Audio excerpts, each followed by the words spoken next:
हर हर महादेव, जय माता दी। भक्ति में शक्ति में मैं लक्ष्मी यादव आज एक नई कहानी के साथ आज की शुरुआत करती हूँ और आप सबका मेरे चैनल में स्वागत करती हूँ।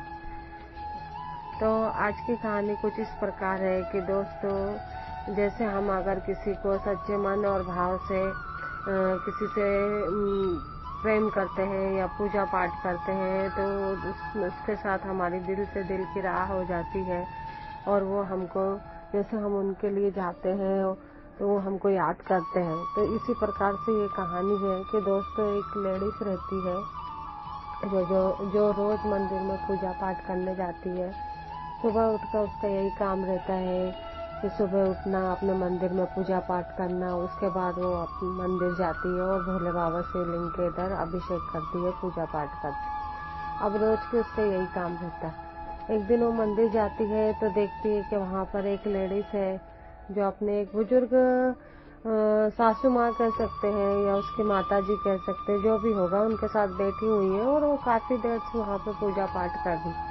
अब एक बुजुर्ग लेडीज का तो समझ में आता है कि वो बुजुर्ग है, इसलिए उनके हाथ से वो धीरे धीरे पूजा पाठ कर रही, लेकिन ये खुद भी एकदम एक एक चीजों को धीरे धीरे अपना चढ़ाती है और पूजा पाठ। उस दिन तो कोई कुछ बोलता नहीं है, लेकिन दूसरे दिन लेडीज लोगों को गुस्सा आने लगता है और फिर वो लेडीज से उसको बोलने लगती है कि आप अगर इतने धीरे धीरे पूजा पाठ करोगे तो हम लोगों को कब टाइम मिलेगा, हम लोग कब करेंगे करके, आप जल्दी करो और जल्दी हटो ताकि हम लोग भी करके अपने घर जा सके। सब लोग ऐसे करते। अब वो गुस्से में पूजा पाठ करती है, उसके बाद वो हट जाती है। उसके बाद वो थोड़ी देर बाद चिल्लाने लगती है कि मैं जल्दीबाजी में पूजा करी तो मेरा ये छूट गया, मैं ये चढ़ा नहीं पाई बाबा को, वो नहीं चढ़ा पाई। लेडीज लोग कुछ नहीं कहती है, उसकी बात को इग्नोर करती है, लेकिन कहीं ना कहीं उनको थोड़ी सी नाराजगी भी होती है। वो लेडीज पूजा करके चले जाती है। दूसरे दिन आती है, दूसरे दिन देखती है उस दिन भी वो लेडीज बैठी ही रहती है मंदिर में और आराम से पूजा पाठ करती रहती है।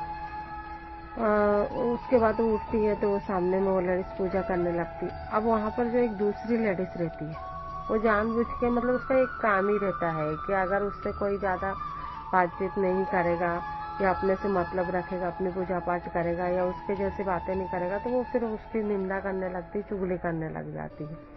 यही काम वो उस दिन भी करती है। उस लेडीज के साथ वो लेडीज जो पूजा करती है वो बातचीत नहीं करती, तो उसको वो जो जिसको मना करा रहता है उसके साथ वो इशारों से उसके साथ उसके बारे में निंदा करती है, उसको कुछ कुछ इशारों से करती है। तो अचानक से जो लेडीज पूजा करती रहती है उसकी नजर चली जाती है और वो उसे बहुत गुस्सा आता है। तो मन ही मन भगवान से कहती कि भगवान, मैंने सुना है कि जो इंसान आपके मंदिर का ने एक लोटा जल चढ़ाने भी जाता है और अगर रास्ते में कोई उसके बारे में अशब्द बोल देता है या उसकी थोड़ी सी भी निंदा करता है तो उसे घोर नरक में जाना पड़ता है।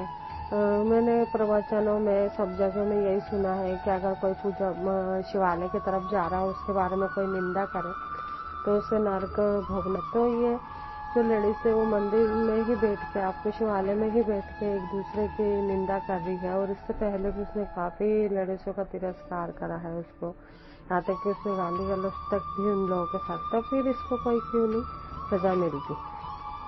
ऐसे करके वो भोले बाबा पे नाराज होती है और वो कहती है कि अगर इसको आप सजा नहीं दोगे ना बाबा तो अब मैं भी नहीं आऊंगी, ऐसे करके वो बोलती है। लेकिन उसके मन में ऐसा कुछ नहीं रहता है। खैर वो गुस्से में, जैसे अगर कोई बच्चा अपने माता पिता से नाराज हो जाता है, उसी भाव से वो बाबा को बोलती है और गुस्से में वहां से आ जाती है।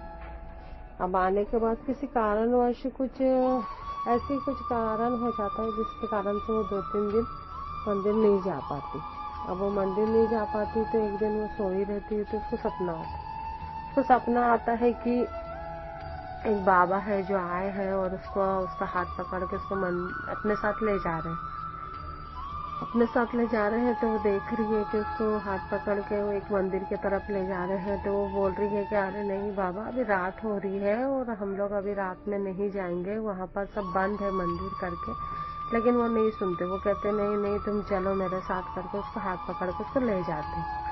अब ले जाते हैं तो जब वो देखती है कि वो जब जा रही है तो वो एक मंदिर में पहुंच रही है जहाँ पर एक मंदिर है और यहाँ मतलब एक बड़ी सी संगमरमर की साईं बाबा की मूर्ति है।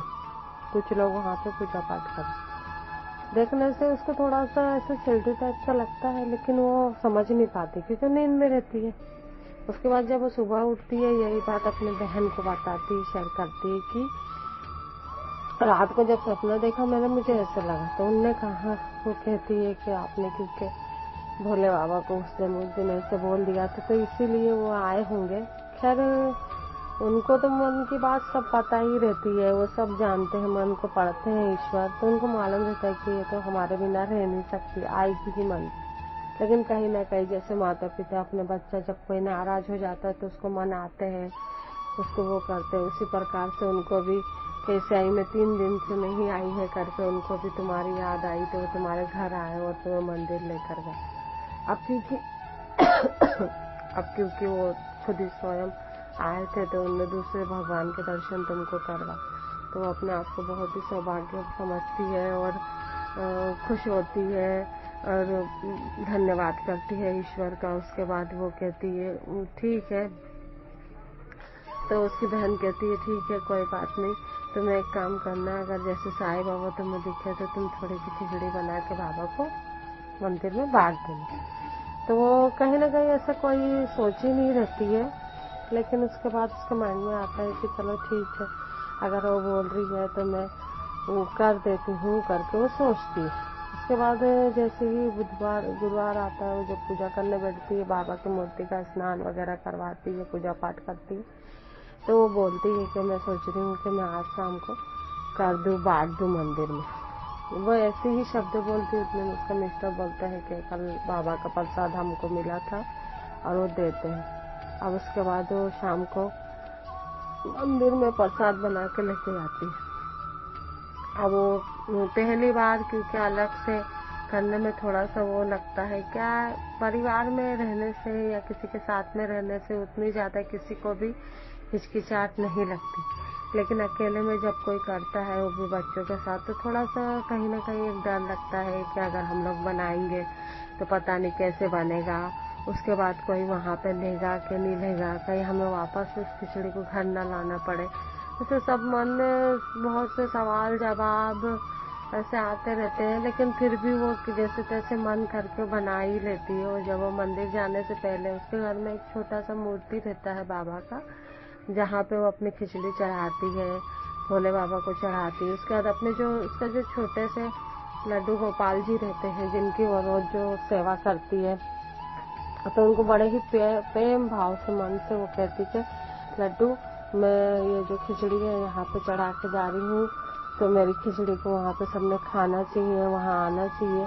तो अभी हम लोग सब लोग जा रहे हैं और आप घर में रहना, आप घर में देखना, आप खिचड़ी खाना, ऐसे कह के वो उसको उनको खिचड़ी देके चली जाती। उसके बाद जब वो मंदिर में पहुंचती है, मंदिर में जाती है, सभी भगवानों के पास खिचड़ी को रखती है और भोले बाबा के पास रखती है और साईनाथ बाबा का सबका नाम लेके खिचड़ी बांटना शुरू करती है।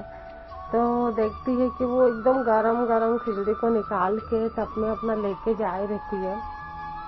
वो देखती है कि अचानक से वो जहाँ बैठी वहां पर एक छोटा सा गोल मटोर सा बच्चा पता नहीं कहाँ से आ जाता है और उसके पास आके बैठता है, उससे वो खिचड़ी मांगने लगता है। तो वो कहती है कि क्या आप खिचड़ी खाओगे? तो वो कहते हैं हाँ, मतलब बोल तो पाते नहीं है, लेकिन एकदम छोटा सा रहता है, वो इशारे में हाँ जवाब देते। देखती है तो उसके चेहरे पे एक बड़ी सी बिंदी लगी रहती है, 2 टीके लगे रहते, बिल्कुल वैसे ही सजे रहते हैं जैसे कि वो अपने लड्डू गोपाल को सजा के रखी रहती है।